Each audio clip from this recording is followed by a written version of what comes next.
So thou, O son of man, I have set thee a watchman unto the house of Israel. Therefore, thou shalt hear the word of my mouth, and warn them from me. Have no fellowship with the unfruitful works of darkness, but rather expose them. Coming to you from an undisclosed location in Middle Tennessee and examining current events from a biblical perspective, this is Bible News Radio with your hosts, Randall and Stacy Harp. When I walked into the party, everybody just stopped. Even the DJ wasn't ready to see me without a boy who isn't ready to be a king. So tell me, why would I be chasing him to be his queen? Don't you know who my daddy is? And don't you know what my daddy did? And don't you know who my daddy is? He paid it all. I'm the belle of this ball, so I'm gonna party like a princess. Party like a princess. Party like a princess. I don't need a prince to party. Ed, there we go. Now I can. Hello, people. Like a princess. So this is Jamie Grace, Party like a princess. an excellent musician, excellent, top-notch. Party like a princess. I'm playing her for a reason. So let me tell you something that you needin' to hear. Turn it to 11, won't you lend me your ear? There you go. Loyalty is in your blood, you're an heir to the throne. Whether you're a baby or have babies of your own. Don't you know? Don't you know? Daddy Turn it up. Don't you know what your daddy did? Don't you know You like that? what your daddy is? He paid it all. You're the belle of this ball, so won't you party like a princess? Yeah, this was a pretty cool Party like a princess. techno thing that she did, which isn't normal for her. Don't need a prince to Party like a princess. party like a princess. Party like a princess. Party like a princess. I don't need a prince to Party like a princess. Okay, there we go. party like. All right. All right, happy Saturday, people. Happy August 1st. Yeah, it is. Can you guys believe it is August? August. It is August 1st. Yeah, it is. All right, so tonight what we're going to do, we have a lot on the dock, but tonight, of course, from the very top of the show, as you all know, when I start a show, I always start and I share thoughts from the heart or from the harp. We could call this segment Harp to Harp or the Heart of Harp or whatever. Okay, anyway. All right, so I gotta tell you something. So a couple of days ago, I was going through my YouTube videos and I stumbled upon the interview that I did with Jamie Grace in person because it was a couple years ago. Randall and I went down to Los Angeles. Los Angeles, to the Biltmore Hotel. We were there for the Periscope Summit, and a whole bunch of things had happened that week. And long story short, we were supposed to be trying to actually get out of there, and we had to meet up with somebody, and then they canceled because they got sick, supposedly. And anyway, long story short, me and Randall were ranting and raving at the checkout because we had It's a ranting and Okay. raving. well we were Calm discussion. just calm discussion about About the some fact that they were things that could have been improved. yeah. Well, anyway, so while we were there though, I heard my name. Stacy, is that you? And I turned around and I'm like, yes, it's me. And didn't she also say your name? Randall? I believe so. Yeah. Randall, is that you? What is that you? Is everybody? Well, she sent a text message to you She first. did. She sent it Said, in Twitter. Are you in Los Angeles? Yeah. So it was Jamie Grace, right? So it was probably about a month or so prior to that. I had her on the show as a favor to somebody who I let interview her. And anyway, long story short, it ended up being a disastrous production because we disastrous. we didn't know that the Skype wasn't compatible with. There were some audio issues. Yeah, whatever. Anyway, long story short, Jamie Grace came to us and wanted to meet us in person because she was, touched that she was on our show and And she was so gracious. She was so loving. Taller than me. I mean, you can actually go over to my YouTube channel, youtube.com/Bible News Radio. You can go through there and you can find the little interviews, like 4 or 5 minutes, something like that. There's a very small clip of it in the little channel video, whatever. Yeah. Anyway, the point is, I bring this up because I've met a lot of people. I've had a lot of famous people on this show. I mean, geez, I could give you at least 1,000 names of people that have been on this show. And I could also tell you, like, I had Amy Grant on this show. Amy Grant was I was her first podcast, right? Had Dr. Ben Carson on the show. I've had Twyla Paris on the show. I've had all of Mercy Me on here. I have had Dolly Parton. I've had Heidi Parton.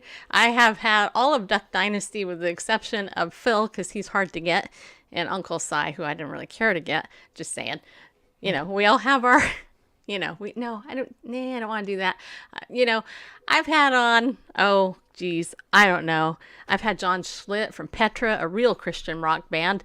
And we have been doing the show for 16 years. And, it's funny because when I had Kim Hill on, who's also a real Christian musician with a lot of talent and who can play the guitar super good, I've learned a lot from the musicians in particular that I've had on here. I had Lisa Harper on as well, who used to do conferences with Kim Hill and, and all that.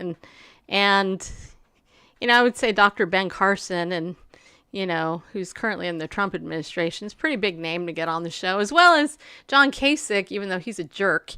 I've had Bob Beckel on. Now, he's a Democrat, and he was on CNN as a host. He's one of my favorite Democrats I had on because he actually came on the show to talk about addiction.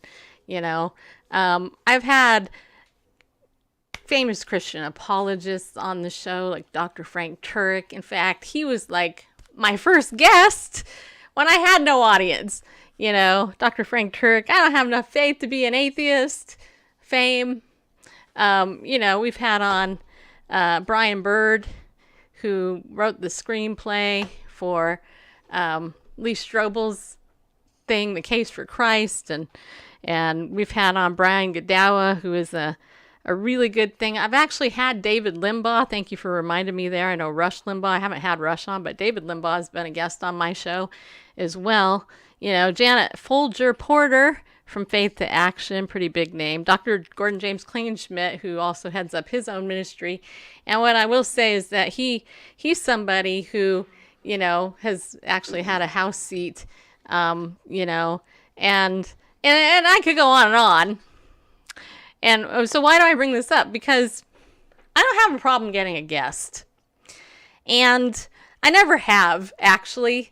I could list thousands of authors I've had on the show, mostly no names, right? Because when I started this show, my heart was to give people an opportunity and a chance to cut their teeth in interviews and to bless them. That was really truly a blessing. And what I will say is that I remember one guy, I had this guy who was a doctor, and he wrote a book about the crucifixion and the medical aspects of it.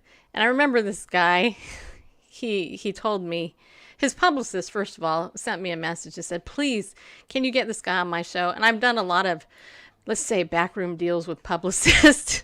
Just kidding, actually. But a lot of the publicists were like, please, can you please? Because I can't get anybody to take this person, right? And so this guy, I just remember in particular, I can't think of his name, probably a good thing. But he says, I'm going to send you my book, and you got to read every single page of this book, or I'm not going to come on your show. I'm like, okay, well then go, bye, see ya. Don't let the door hit you, because you're not coming on my show then, because I'm not going to read your whole book. That's just not how it's done.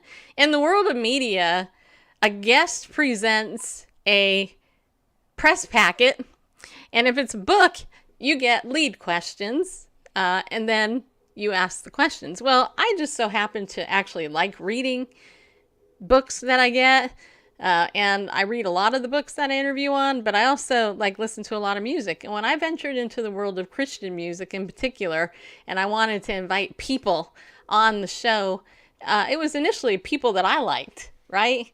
But I remember when I moved to Nashville, I don't even know how this happened. I remember it was literally, we weren't even in our new house, probably 3 months.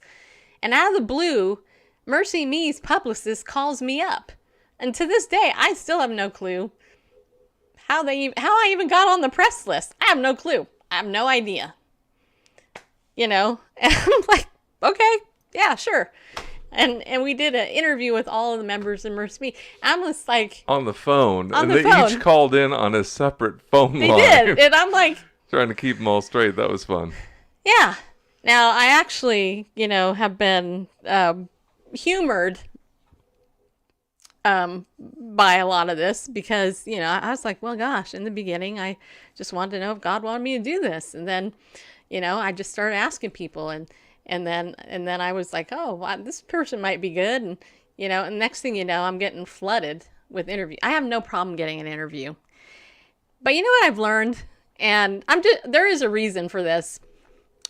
What I've learned is that I no longer have to have people on this show that I don't want on my show. This is my show. I built the platform and God blessed it. And it's a gift when I give it to anybody, right? That's how I see it because I'm not making a paycheck from this show. Not yet. Who knows? Maybe at some point God will bless that. But that wasn't the initial reason I set this show up. The initial company that I founded had to do with book reviews, and I was getting free books, and I just thought it'd be fun to interview people because I'm a good communicator. I'm actually not a good communicator. I'm an excellent communicator. I am a top-notch communicator and interviewer, and I'm very good with people, and I read people very well, which brings me to last night. Last night, I played a song by a young gentleman, country singer, who I met in a networking group and didn't really honestly think much of it when I was in the networking group because I frankly wasn't feeling good the day that he showed up. But out of the blue, I get a phone call from him. We set up a time to talk. And he called under the guise of wanting to, you know, see what we can do for each other's business. And I thought, okay, let's see what he even knows about my business, which he knew nothing. He didn't even know Legal Shield's name, okay? But whatever. I heard about his side business, which I'm already a part of, so I'm not even going to bother mentioning it. And then near the very end of the conversation, about an hour in, at the very end, he drops Bible News Radio. Oh, I've written some Christian music. I go, oh, well, I'm always interested in listening to Christian music. Goes, will you please send it to me? I can listen to it and check it out. So he does. He sends it to me. And lo and behold, I listened to it. And some of it was good. All of it, I don't think so. I don't think it's superstar material. I don't even think, frankly, it's award-winning, even though he says it has gotten awards. Whatever. It's not my type of music. But the fact that, you know, he presented it to me, and even though it was slightly underhanded the way he did it, and no big deal, because I'm used to that. I'm used to people not being just upfront and asking for what they want. They pretend they want one thing, and then they do this, because the minute people find out I do this show, that's the number one thing people want to talk about. I know that, okay? And I'm not a dummy, and I'm certainly not a pushover or stupid. So I listened to most of the music he sent me. Took about an hour of my time to do it, which is very rare for me, by the way, because I generally don't like to listen to new music, and that's a fact. When I find something I like, I listen to it over and over, and Randall can tell you that. Well, I found the song that I liked. I played it last night on the show. After the show, this guy starts griping to me about money and how, you know, he doesn't have the money, and, you know, and it costs so much money to get, you know, funded and to do a record and blah, blah, blah. Well, having just had Mignon Francois on my show last week and hearing her great testimony about how she had 8 kids to support and no money, but all of a sudden out of nowhere, she's doing a bake sale because she tuned on Christian radio and listened to Dave Ramsey and actually got off her butt and decided she was going to do something about it. I recommended, he actually listened to that interview, of course, that fell on deaf ears. I recommended having a bake sale, to which he claimed, wow, if I did that, I can only raise enough money for one song to produce because it costs about $1,000 to produce an actual song, to which I thought, wow, that's kind of amazing. You know, I produce this show and Randall produces his music way cheaper than that, but whatever, I get it. Well, I suggested GoFundMe. Well, people aren't giving, you don't understand. Fans don't give, blah, blah, blah, blah, blah, blah, blah, blah. And I'm like, oh my gosh, seriously? Cry me a river. Oh my gosh. Wait, should I get you some smelling salts? I mean, give me a break. And this is what ticks me off, okay? And this is why I pulled the show. Because you know what? I don't want a whining baby who, just whines and is too lazy to figure out ways to raise money to promote your little artistic venture. Get off your butt and do something else. The other little side gig you told me about ain't gonna cut it. You claim you got a business degree. Use it. And then the twit, and he is a twit, he actually sends me this message, which, yeah, I will read you because it's so worthy of reading. And this is what it says here. Quote, "Well, I think you having 3,000 likes is hardly worth my time, so I wish I could really say I cared. By you acting in this way, I wouldn't go around talking about Christ because you're really doing Jesus a disservice. If I weren't a Christian, I wouldn't be persuaded by your attitude and behavior to become a Christian, so it's a good thing I'm not basing my decision on you." So which I would say, that was a response to me saying, I'm going to pull your song off my show and I will never promote you ever again. Now, keep in mind, the dude came to me. He knew I did the show. He blocked me, by the way, which is why I'm saying it here, because if you tune in, just so you know, I got almost 4,000 likes on Facebook. We got over 6,000 on Periscope. We got followers on Twitch, Mixer.live, YouTube, and 20 podcast platforms, plus my email and text message list. So it's way more than 3,000. And I know a ton of people I could have connected you to. But dear one, there's this old adage, be very careful who you burn bridges with. I don't like it when people whine. And I certainly don't like it when people are ungrateful twits, right? And you're a millennial, which means you're a millennial twit, and pretty freaking immature, to say the least.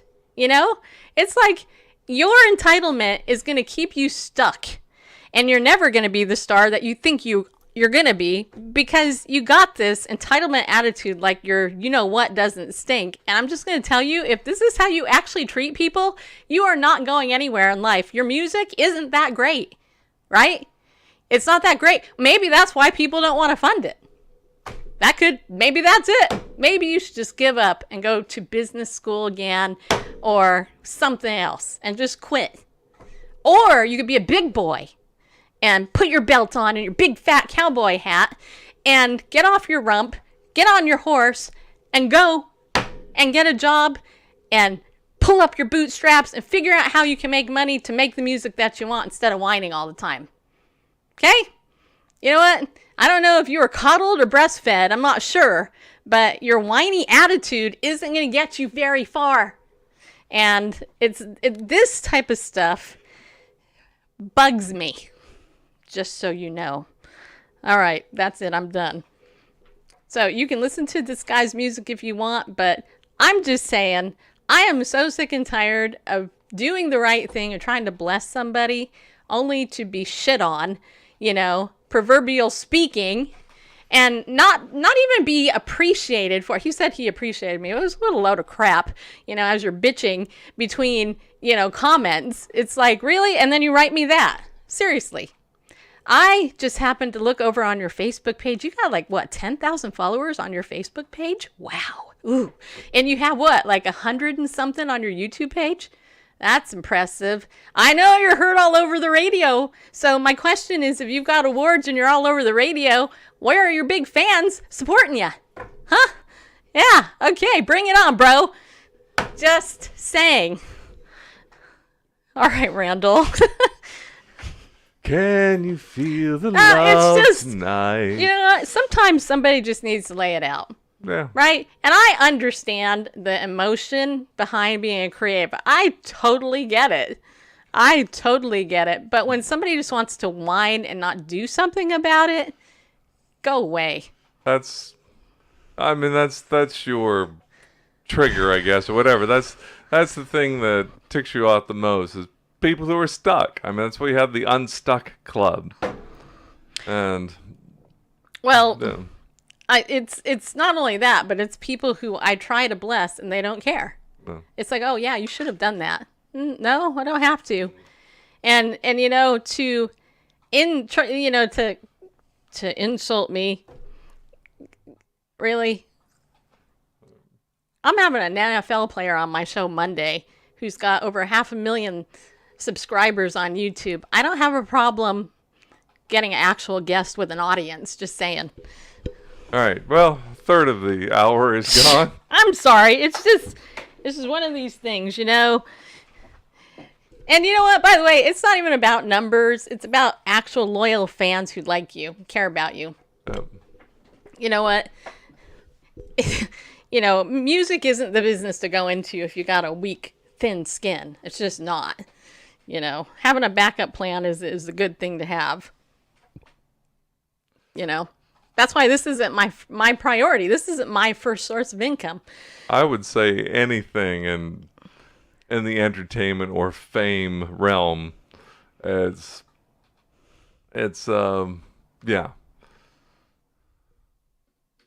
fraught with perils.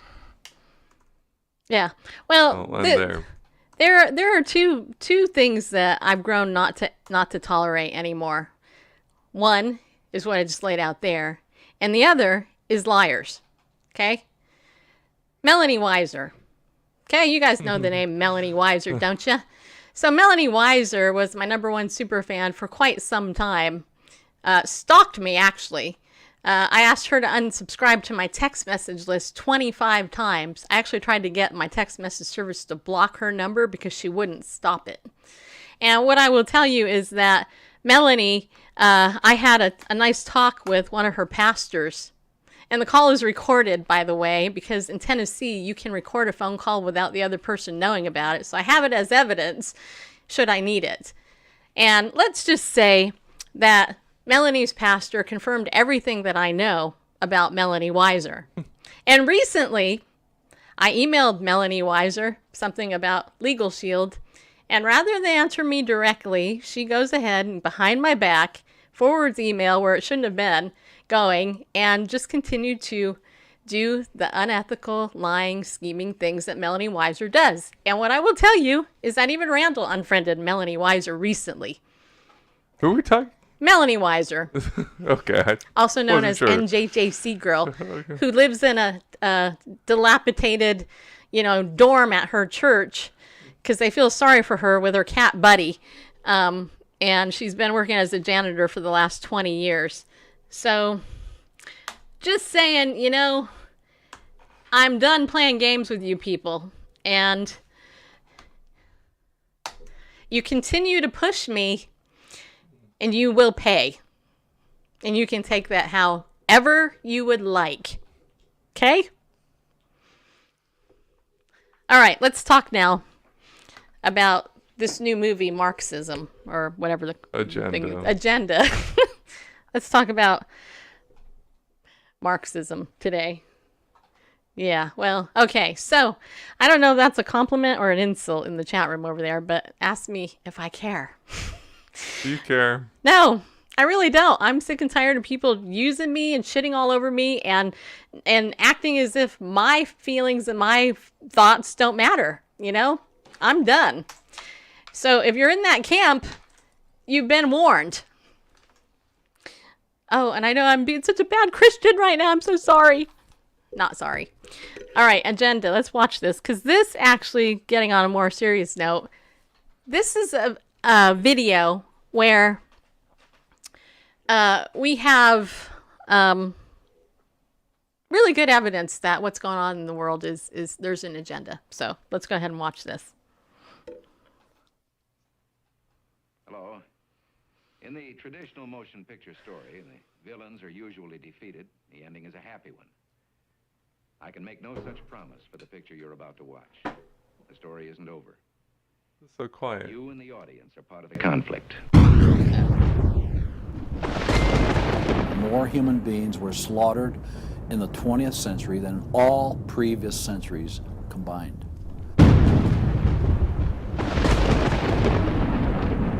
We're talking a congressional record, 135 million dead. Their entire purpose was to detach our culture from any moral anchors whatsoever. You look at the changes in America since 1960, perhaps. The whole culture's been transformed. They're coming out of the belief that the village should raise the child. And the village means the government. They have deliberately destroyed the American family, understanding that's the foundational block that builds a society. We've come from Norman Rockwell's America to Hugh Hefner's America. If we lose the Judeo-Christian framework, we're lost forever. The left wants you to think that the cultural changes that have taken place in America since the 1960s have done nothing but progress us forward toward a brave new world. This film will show that the brave new world they seek is nothing more than the failed policies and ideologies of the communism that enslaved over a third of the world's population during the 20th century.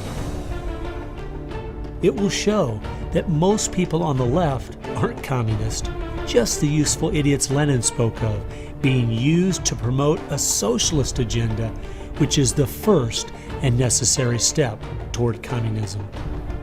I think this is one of the most serious threats to our country at the present time. It will show they've done everything in their power to dumb down our children, undermine our families, rewrite our history, and promote obscenity and immorality everywhere that they can.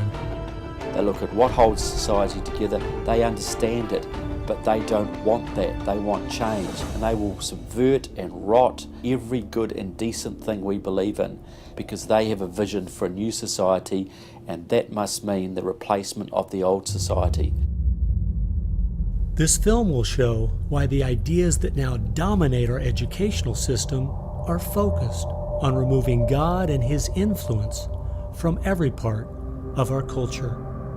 They basically try to say that the state itself is ultimate, that there's nothing, no law higher than the state, and if there's no law higher than the state, there's no appeal against it. They're training them for the collective, and a collective mindset and a dependency mindset. And it seems that they, again, want to have people be uneducated, so then they do become wards of the state. They're dependent on the government to provide everything for them. History has proven beyond any doubt that the free enterprise that freedom produces provides more for anyone willing to work than any other system. So why would the left still be pushing their socialist agenda on us? I mean, it's really just microwave communism. There's only two possibilities. They're either ignorant or they're evil. From my investigation over the last 2 years into what has caused America's drastic decline, I'm sorry to say the left won't be able to use the ignorant card. They've left too much evidence of their agenda in their books, articles, and speeches. No, America has an enemy that is getting very close to accomplishing its plan of destroying the greatest country in all world history. Once people figure it out, they're going to do what people everywhere do. They're going to start protesting, and they're going to start revolting. And when that happens, that's when the powers that be feel threatened, and they use the power that they have.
like that. This is a true story. Curtis Bowers. Trying to get him on our show here. Have a call in to him. So hopefully we'll be able to get him relatively soon. Randall, what are your thoughts on that video? Because I think, first of all, the score was really good. Whoever did the score. Don't you think they did a great job in the, wasn't the soundtrack, you know, the, whatever you call it. Yeah, pretty good.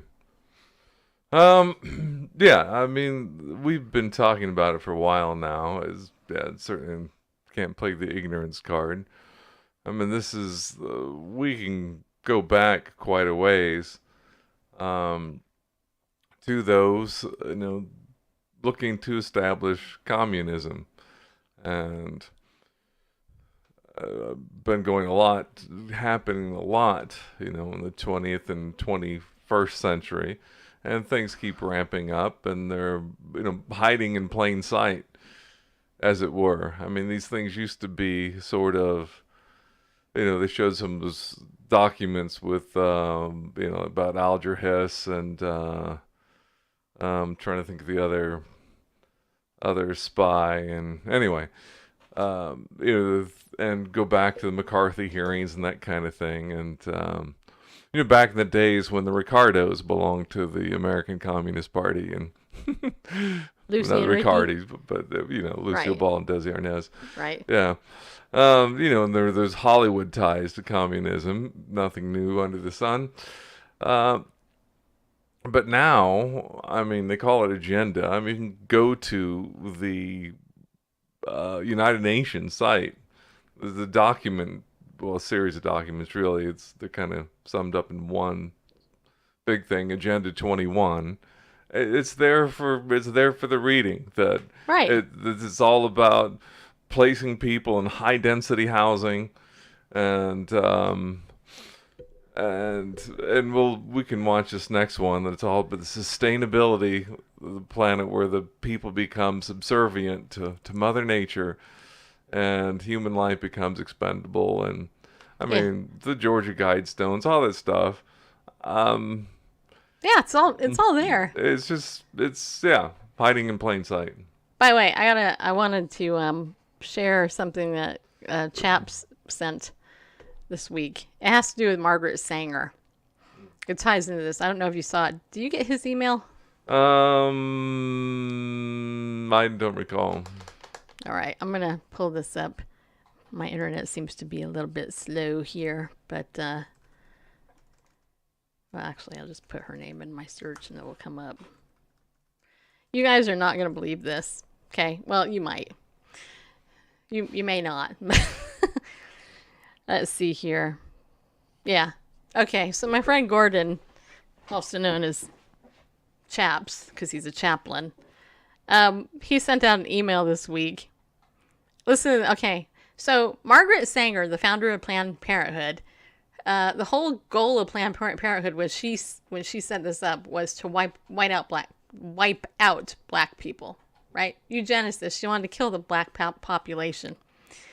So this is what Gordon wrote, and he quoted, after slaughtering millions of black babies, Planned Parenthood has denounced its own founder for racism, but not for killing black children, which is far worse, and continues, quote, Planned Parenthood of Greater New York has announced that it will remove founder Margaret Sanger's name from its Manhattan facility bearing her namesake, and is also working with the city council to rename Margaret Sanger Square due to her, quote, harmful connections to the eugenics movement, reports christiannews.net.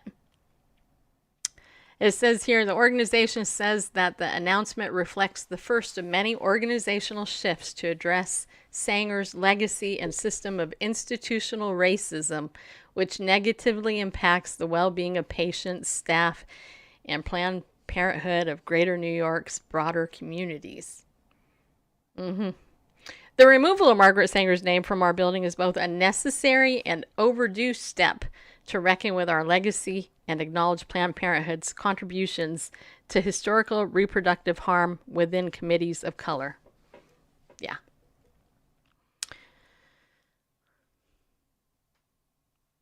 I guess they're, yeah. So will they be relocating any of these facilities, or I don't know, or but business as usual? I think it's funny. I think it's funny that, yeah, right. Sean's like, why not remove abortion? Right. Yeah. For all the Black Lives Matters crap out there, and yes, black people matter. Yes. White people matter. Asian people matter. All peoples matter. But, here's the sad reality. In the black community, you guys need to step up and care about your own black babies. You need to stop going to Planned Parenthood and killing your own. If you don't care about your black baby, then don't get ticked off that other people don't care about it. I mean, anyway. I just think it's funny that they're trying to wipe out this, like, obvious eugenicist history. They're trying to, we can't have this. We have to rename the square. At least they're acknowledging it for a moment before they erase it. I know, but it's like, yeah, it's funny. There is this. I mean, she's the founder of it, and it was on record saying it must not get out that our purpose is to eliminate the Negro race. Something to that effect, and the company she kept and all that. I mean, so rather than just it was downplayed, but it's hard to downplay it when the one in New York is located on Margaret Sanger Square. So they're erasing it rather than downplaying it. It's getting some attention, so now they're going to erase it to distance themselves from it, but do it in a noble way, like, we're distancing ourselves from this past, we're disconnecting, and we're making this mobile. We don't want anybody to know this noble move to, but yeah, it's brilliant marketing. It's like when you can no longer deny the roots and the purpose of the organization, acknowledge it just before you erase it.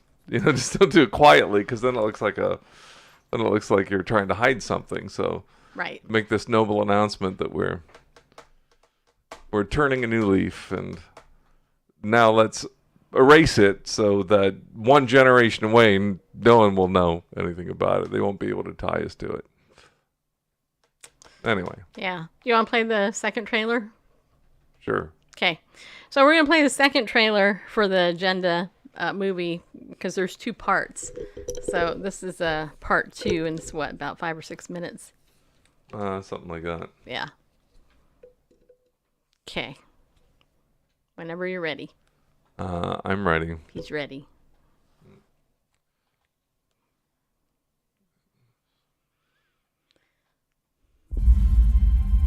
You and I have the courage to say to our enemies, there is a price we will not pay. There is a point beyond which they must not advance.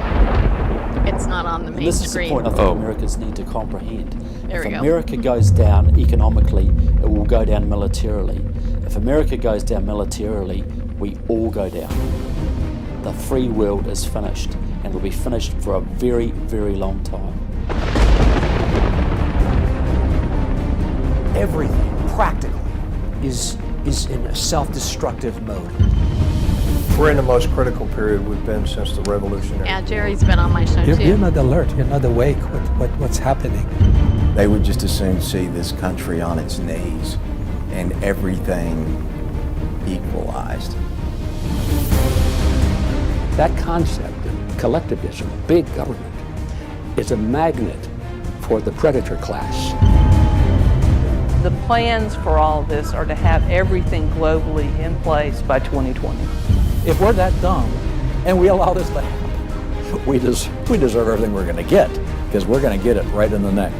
We're headed into what could be a nightmare that would make all the atrocities of the 20th century look like they were a dress rehearsal. When people are afraid, they ask government to do more, not less. Their theories are designed to scare the people to believe there's a crisis when there is not a crisis at all. There's no crisis. I think we're losing more and more freedom because we are afraid. The left wants you to believe that catastrophe is always just around the corner, and the only way to avoid it is to do exactly what they say.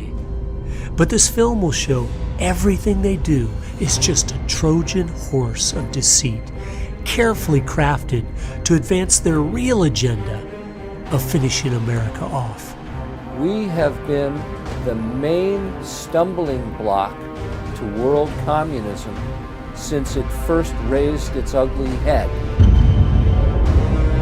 From the promotion of Islam to the propaganda of climate change, from the deceit of Common Core to the manufactured economic crisis, and from their manipulation of the evangelical church to the unsustainable debt burden. This film will show the issues are simply being used as a smokescreen to hide the purposeful, premeditated, treasonous attacks on the foundations of our freedom.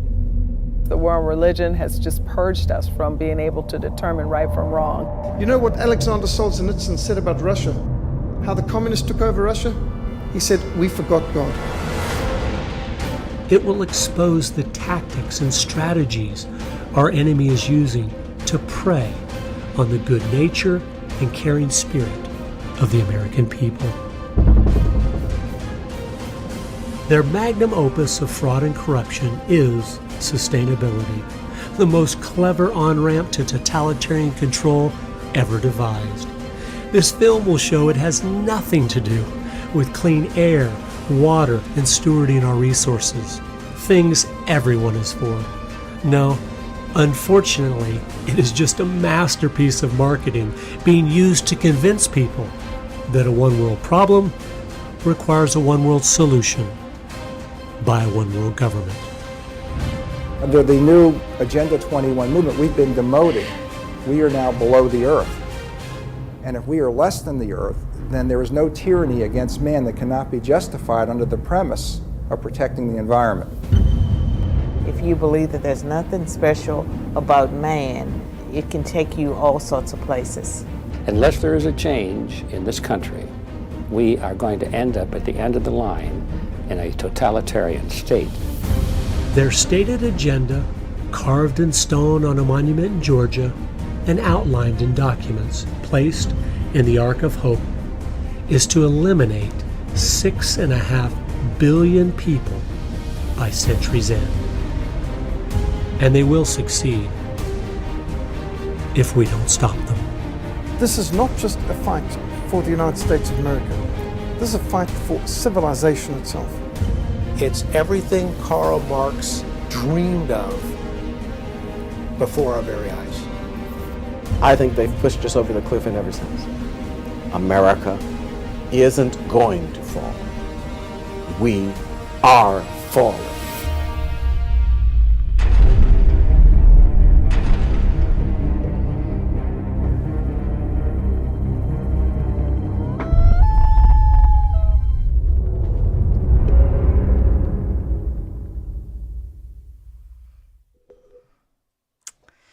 Yep.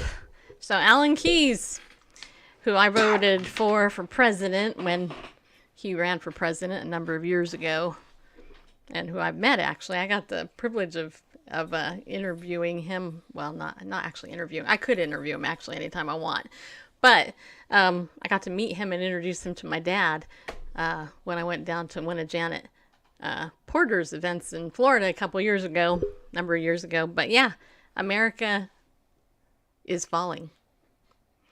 And I think one of the interesting things in that trailer had to do with the evangelical church and what's going on in the church. And you know what? Look, I've been called every name in the book by people who say they're Christians. So when somebody insults my Christianity, usually it's another insult from another Christian, right? So it's like, oh, really? Okay. But it usually has more to do with, people who don't understand the Word of God. They don't read it.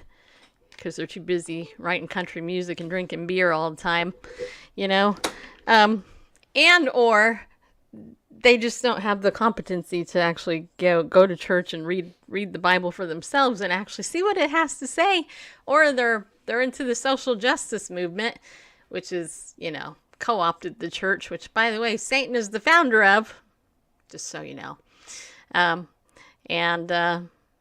Yeah, it's gonna be interesting.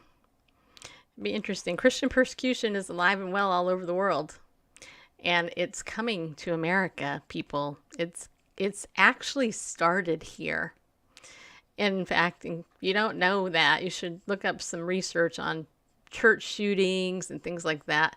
And now that we have a state-run government church, because the church is the government now is telling the church what to do, and the government is trying to silence and stop the church in certain states in our country, especially like California.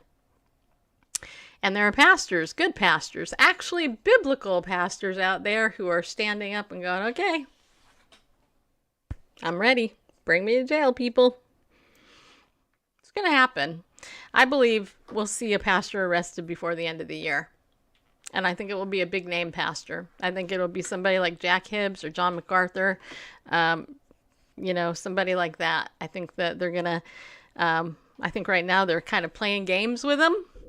But I think their goal is to, they're going to make an example of whoever it is they arrest. And you know what's really interesting is, you know, I interviewed David A.R. White, who founded PureFlix. He plays Pastor David in all the films that he makes, you know.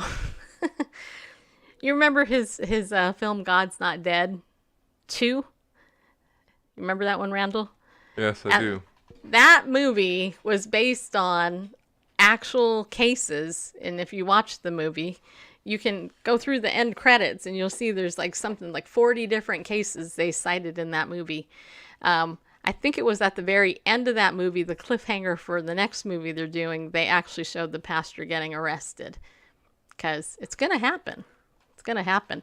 And America needs to wake up, which is why I think Messianic Rabbi Jonathan Cahn is, you know, calling for people to pray, to really fast and pray, because this next election is going to be a big one for sure. I mean, 2020, I'm seeing all these memes about, can't we start over? You know, 2020 isn't exactly what I had hoped it would be, you know.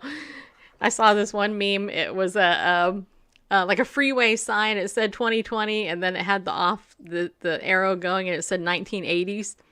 You know, and this car screeching to go over there. It was really funny. I thought, yeah, that's funny, but is it? Is it really funny? It's not. It's not. And we need to start standing up. You know. And not being ashamed of what we know to be true and getting out there and sharing it. And if it's within people in the church, see, I think God is dividing the church right now. He's separating the wheat from the chaff, and the tares that are among the wheat in the church are becoming more known. And the wolves in sheep's clothing, they're like, I got my mask off now. Look, just so you know, this sheep mask was all fake. You know, I'm really a wolf. Yeah. Just so you know. And I've been leading you down the path to destruction, because I got you not to read the Bible. Got you not to read it. Got you not to care about it. Got you more concerned with your self-obsessed worship songs. It's all about me and me. And this is about me. The gospel's all about me. I'm going to get rich. Yeah, I am. I'm going to be prosperous. I'm going to make my name in lights. I'm not kidding. I have seen I'm not that old, and I've seen the church. Go from having a couple of Bible studies a week in churches or in home fellowships to none, to zero. Like, hey, no, we don't even want a Bible study. And it crept in. And I remember this so clearly, because I've shared this before, but when I first became a Christian, I was not raised in the church. And a friend of mine gave me a Bible. I read it. I loved it. It was like, oh my gosh, this is like the best book in the world. I couldn't put it down. And I remember going to the church that I went to and to a youth group Bible study, and they weren't really teaching the Bible. They were doing the Ungame, which is this game that was developed by a woman who had lost her ability to speak for a short time, and she was feeling lonely one day, and she sat there, and I read her book. That's how I know the story. But she was like, hey, I wish people would ask me questions, so, I'll make a game out of this. So she makes this game, and this was the icebreaker in the, in the Bible study that I went to. And I just remember that it impacted me so much, because I'm like, all these other kids were church kids, and, they didn't really seem to have that much interest in the Bible, And I'm like, I don't understand. How come you guys aren't like reading the Bible? This is Bible study. And then I got slowly introduced into some other different church congregations, and the whole worship thing with the vineyard took place, and it was all emotional, holy laughter. Really, it's nothing holy about it. All this crap going on in the church under the guise of the Holy Spirit. He's doing all this to me. And I'm like, no, the Holy Spirit comes to comfort, convict, and counsel, not to make you look like a laughing fool. Just saying. And, anyway, and so you have a group of people who are not really born again. They're lost. They're churchgoers. And that concerns me. Here's how you know somebody. You know somebody by their fruit. You know what I'm saying? Right, Sean? Yeah, Sean agrees with me. One person in the world agrees. Yeah. It's tragedy. Randall, you know me, I could go on forever, but, Yeah. I was over here on USA Today. We got this fact check thing. Fact check. UN Agenda 21/2030. New World Order is not real document. And there's a claim that the United Nations will establish a new world order under its Agenda 2030 mission goals. And anyway, of course, we've got a United Nations spokesperson saying,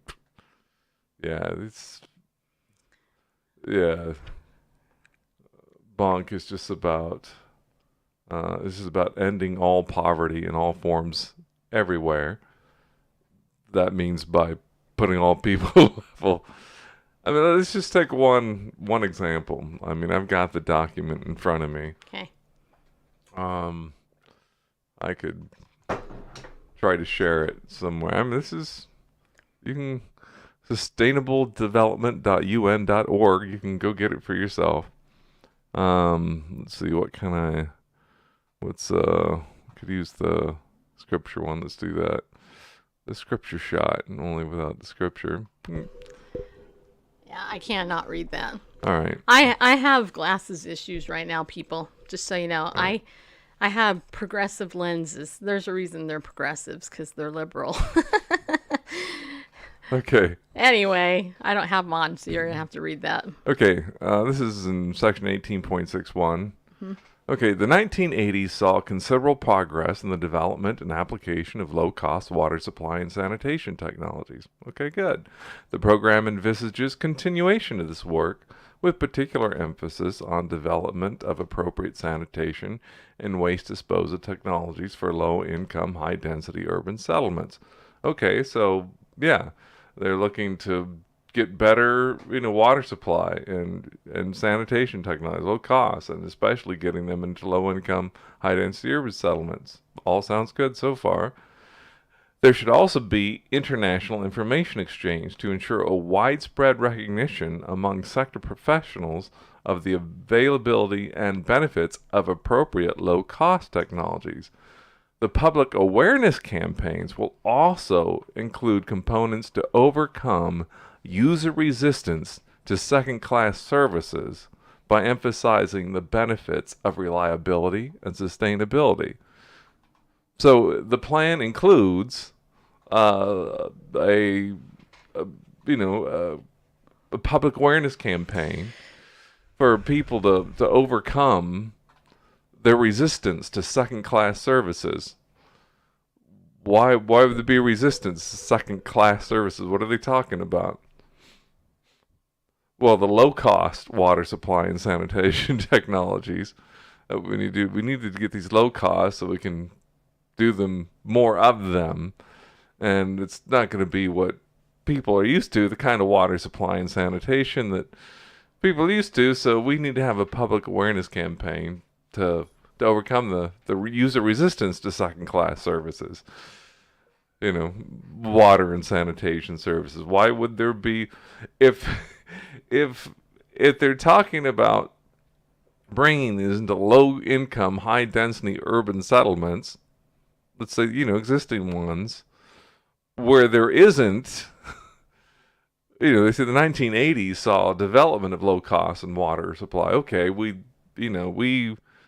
envisage continuation of this work with emphasis on developing these services of appropriate sanitation and waste disposal technology for low-income, high-density urban settlements. All right, why in those places would there be why would there be a resistance to second-class services? It sounds, if they're talking about bringing services to low-income, high-density urban settlements, so it's like they don't have services right now. Why would there be resistance to second-class services? And they're going to overcome that by emphasizing the benefits of reliability and sustainability. Well, these low-cost services are good because they're reliable and sustainability. They're all for the good of the planet. I know it's just odd language like that you'll find throughout the document. That maybe I'm reading things into it. Oh, but you read into stuff? Never. Yeah. But there's a great emphasis on high density, high population density and things like that, and services in these areas. And anyway, but it's all talking about sustainability.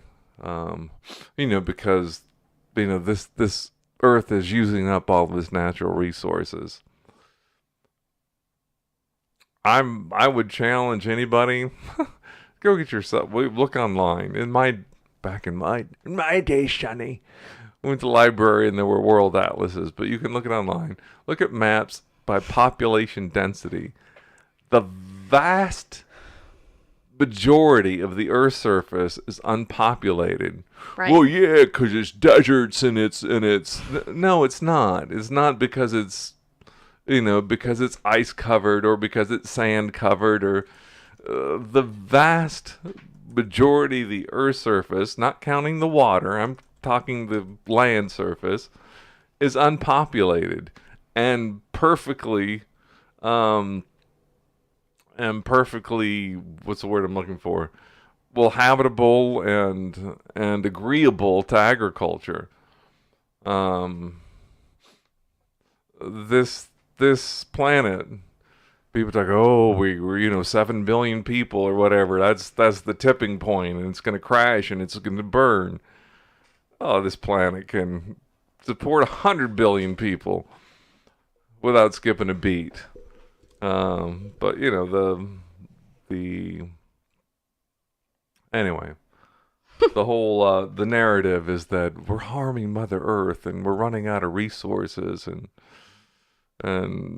is there plastic pollution? Indeed there is. Is it getting cleaned up? Yes, there is. Is there, air pollution? Yeah, getting cleaned up? Yes, it is. Things are improving rather than reaching a danger point.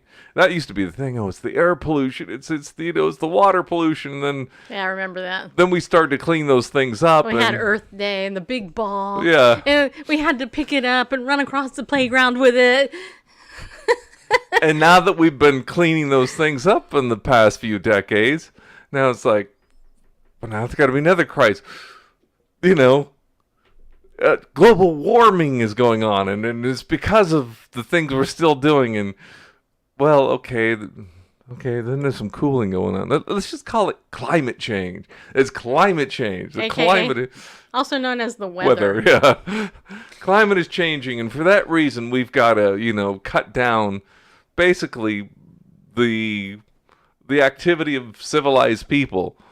We got to get rid of a bunch of people. The ones that are left, we got to crowd them into places, and where we can provide them these low cost second class services.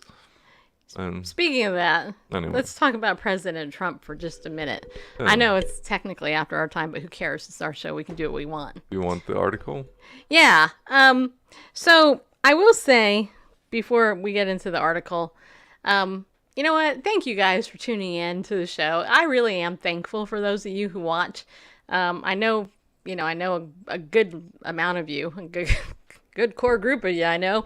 And you know what? Just want to say thanks. You're the ones that encouraged us to keep going when things get frustrating and stuff. We've gone through this big transition in the last year, cutting the show back from 5 days a week to 3.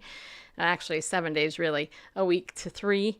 I am in the process of lining up a whole litany of interviews with some good authors and stuff, working with some good people. So we will be having some of those. And we are still waiting for our official 501c3 status papers to come through, in case you're wondering. But in the meantime, it is retroactive. So if you want to donate to our show, you will get a tax break as a result. We're just waiting for the official papers, but the paperwork has been filed. I was actually told that it's because of COVID. It's been held up. Yeah. Can you believe that? But anyway, it has taken us a long time to get to that decision to say, okay, we're ready to go this route. Because I'll tell you what we're going to do. What my plan is to definitely expand and advertise for the show. I was told by a pretty good authority that what we've done with our show in the last number of years and how we have distributed it and different things is excellent for no income coming in and no budget. Like a lot of the bigger ministries about got thousands of dollars in their ad campaign. Okay, we don't have that, but who knows, we might at some point. It's never been my desire to get famous or filthy rich, and I don't care if my name's in lights or not. I prefer lesser people know me, but anyway, if you want to donate, you can go to our website.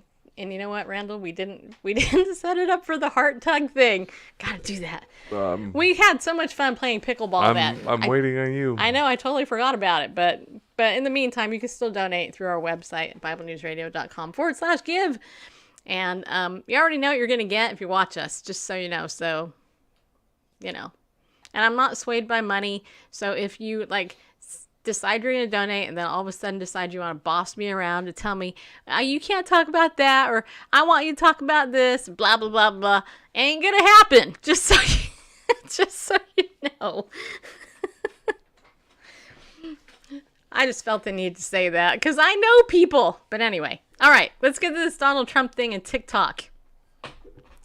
I took myself off of TikTok shortly after I got myself on it because I heard what was going on with TikTok and China. So now listen to this. Article says Trump says he will ban TikTok through executive action as soon as Saturday. This was written yesterday, by the way. So the key points here. It says President Donald Trump on Friday told reporters he will act as soon as Saturday to ban Chinese-owned video app TikTok from the United States. Trump did not specify whether he will act through an executive order or other methods such as a designation, according to NBC News. And Trump's comments come as it was reported Friday that Microsoft has held talks to buy the TikTok video sharing mobile app from Chinese owner. Are you just reading bullet points? Yeah, ByteDance. Yeah. So, yeah, okay, I'll go ahead and read the article now. It says, President Donald Trump on Friday told reporters he will act as soon as Saturday to ban Chinese-owned video app TikTok from the United States, NBC News reported. Trump made the comments while chatting with reporters on Air Force One during the flight back to Washington from Florida. As far as TikTok is concerned, we're banning them from the United States, Trump said, calling the action a severance. Trump did not specify whether he will act through an executive order or another method, such as a designation, according to NBC News. I feel like a parrot repeating this, but whatever. Well, I have that authority. I can do it with an executive order or that, Trump said. A TikTok spokesperson told NBC News that the app helped to create jobs across the U.S. and was committed to user privacy. We've hired nearly 1,000 people to our U.S. team this year alone and are proud to be hiring another 10,000 employees into great paying jobs across the U.S., the spokesperson said in a statement. Our $1 billion creator fund supports U.S. creators who are building livelihoods from our platform. TikTok U.S. user data is stored in the U.S. with strict controls on employee access, the statement said. TikTok's biggest investors come from the U.S.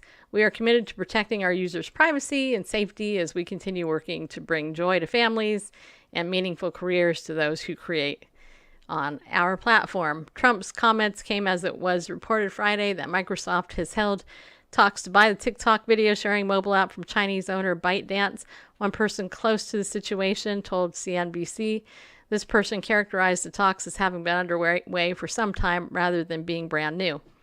Trump told reporters that he didn't support the reported spin-off deal involving Microsoft buying TikTok. Well, that's good.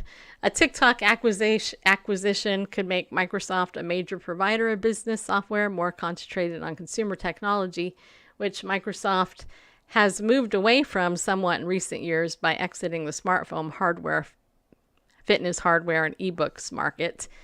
Amy Hood, Microsoft's chief financial officer, said in 2018 that in recent years the company had been consistent in its strategy and networked assets with many users, including LinkedIn. In case you didn't know that, Microsoft owns LinkedIn. Bill, yeah, he does. Chinese company ByteDance launched TikTok in 2017. The app has grown more popular during the coronavirus pandemic with 2 billion downloads in April, according to Sensor Tower. Competitors include Facebook and Snap. ByteDance investors seeking to take over TikTok valued it at $50 billion, Reuters reported earlier this week. Of course, Microsoft declined to comment on the talks, blah, blah, etc., blah, blah, blah, blah, blah. And then it says here, scrolling down, earlier this month, the Secretary of State Mike Pompeo said the U.S. was looking at banning TikTok as well as other Chinese social media apps, citing national security concerns. Pompeo added that the Trump administration was evaluating TikTok akin to Chinese state-backed tech companies, Huawei or something, and ZTE, which he has previously described as Trojan horses for Chinese intelligence. Anyway, I'm not going to read the rest of this because it's, but the point is, get off TikTok. That's the point. Yeah, those other companies, I don't know how to pronounce them either. Yeah. But they've got some games that are popular. Yeah. Well, I know somebody who's got over 400,000 But I followers. just got mobile phones and modems as well. The On article that. says in 2018 the Pentagon halted sales of So Huawei, I don't know, and ZTE mobile devices and modems on military bases around the world. Again, citing national security concerns. Aw, TR Fun Guy said, "Thank you for your wonderful work. I can tell you that your ministry contributes greatly to my overall spiritual growth as I find it difficult to find like-minded believers." Wow. I appreciate that, you know. Nice to be complimented once in a while. Oh my gosh. It's, you know, it's tough. And you know what? I wish, oh my gosh, you guys, I wish with everything in me, I could tell you what's been going on behind the scenes. Everything going on. You have no idea. No, you know about this much. So I could just say, just pray for me. Pray for Randall. Pray for me. You know, it's not easy doing this, you know. And I believe that there are demonic attacks. I believe it. You know. And I think a lot of people don't take Satan seriously. You know. In fact, this week we were was it this week? Well, it was last week. We were talking about we were talking about the book of Jude, right? And how Michael the archangel, you should go read the book of Jude. Michael the archangel disputed over the body of Moses with Satan, the devil. Okay? Now, this is nowhere found in the Bible except in Jude, where Jude wrote about it, so we know it happened because it's legit, right? But I did this Bible study the other night with the women that showed up. Men, you guys can come too if you want. But I had this discussion about Michael and the devil, right? Michael said to the devil, "The Lord rebuke you." Satan is a cherub. Michael is an archangel. He goes underneath.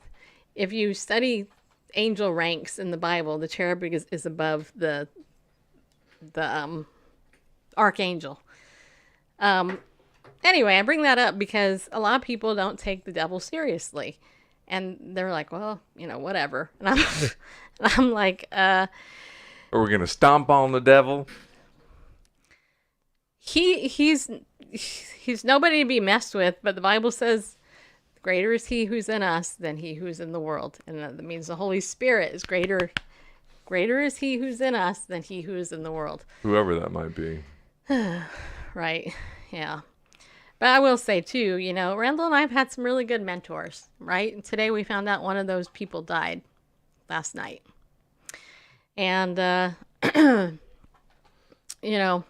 Ollie Weaver was a friend of ours, like a father to me. I called him Old Geezer all the time, and he called me Whippersnapper. And he was with the Gideons. We've known him with the Gideons for 18 years, something like that. You gonna pull up his picture? No, I wasn't going to. Okay. Anyway. Yeah, so we're sad too that we lost our friend. And his wife, Doris, is left behind. I gotta tell you, Doris, when Randall and I were really active in the California Gideons, Doris and me would go out to Bible distributions. So she was my training partner, She was mentoring me and training me to go into, like pregnancy counseling centers and domestic violence places. And we would hand out the gospel. We'd hand out the New Testaments. I don't know how many of you have ever gotten a New Testament from the Gideons. But there are people who volunteer for the Gideons and put that stuff, we're distributing it, all this other stuff. And I remember one time Doris and me, and let's just be honest, very few people want to do this work. Okay. I mean, it's one of these things. And I was very resistant at first. I was like, prayer meetings are boring. I appreciate the message, but well, anyway, Doris prayed me into doing this stuff. And I remember one time we went to this building and we were going to doctors' offices because I don't know if you know this, but the Gideons put Bibles in doctors' offices. So if you ever gone to a doctor's office and look in their books, there should be a Bible in there somewhere if the Gideons are doing their job well. This one particular day, me and Doris went into this doctor's office. It was in California, and it was packed. There's probably like 100 people, and I'm not exaggerating. There's probably 100 people. And Doris has this sheet on how to do this. Like, okay, we're supposed to bring in so many testaments, and we're supposed to get permission from the person, the receptionist, and then we have to count how many we handed out, and then we have to do this, this, and this, right? And anyway, I remember while she's doing all this stuff, I'm taking the Bibles. I'm just walking up and down going, hey, anybody want a Bible? And the room got quiet. It was so funny. And way in the back corner, there was a lady in the back corner, like in the very back, who went like this. Yeah, I take one. So I was like, all right. So I had my bag and I went straight for that person and I said, here you go. And as I was walking by, everybody else, almost every single person in that place decided to take a Bible after that. And I remember going up to Doris and going, "This is so awesome! I just gave out all the Bibles that I had." And she's like, "How many Bibles was that?" I go, "I don't know." She goes, "You're supposed to know how many, because we have to document this." And it was funny because she so rules, blah blah blah. And here I am. Okay, I'm your partner, And then we went and we did another distribution a number of months later, and it was so funny because this time she was like, "Okay, you're free to go do this by yourself. Do you want the upstairs or the downstairs?" I said, "I'll go upstairs," because she was a lot older than me. And then we go up. I do my thing. She does her thing. And she came back to me. She goes, "Stacy, I gotta tell you something." I go, "What, Doris?" She's like, "I just want you to know I didn't care about counting. I just handed them out." It was so funny that she became like, "I don't really care. I'm just going to give the Bible out the way it's supposed to be." But anyway. As long as you know how many you started with and how many you got left at the end. Yeah. And the reason for that, by the way, is it's because required by law, any kind of non-profit giving, if it's specified giving, then it's got to go to that. So when somebody donates money for Bibles, place Bibles, that's where it has to go. And a way of accounting for those funds is hi? by counting the number of scriptures distributed. And Gideon, our cat, oddly enough, named after the Gideons. Hello, Gideon. Now, did you want something? Did you want some dinner? Now, you mentioned Ollie's death, which made me think about what I love you, buddy. Dwight Moody had written many years ago. Dwight Moody, he wrote, "Someday you will read in the newspaper that D.L. Moody of East Northfield, Massachusetts, is dead. Don't you believe a word of it. At that moment, I shall be more alive than I am now. I will have gone up higher. That's all.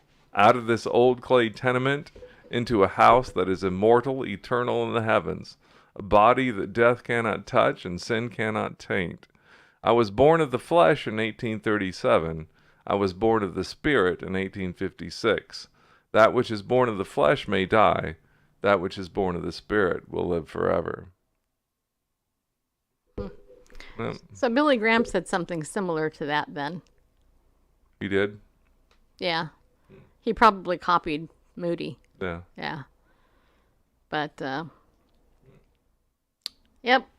So, anyway, so that's pretty much it. That's our show. Are you going to continue in Jude tomorrow night? Yes, I am. Okay. All right. So, Two Imperfect Believers, leading Bible News Radio. Thanks for tuning in. As I always say at the end of every show, be bold, stand up, and go with God, people, and don't let people push you around, Stop taking, crap from people who you don't deserve to take crap from. It's okay to stand up for yourself as a Christian. You don't have to let people walk all over you or lie to you or treat you like crap. So, go forth, people.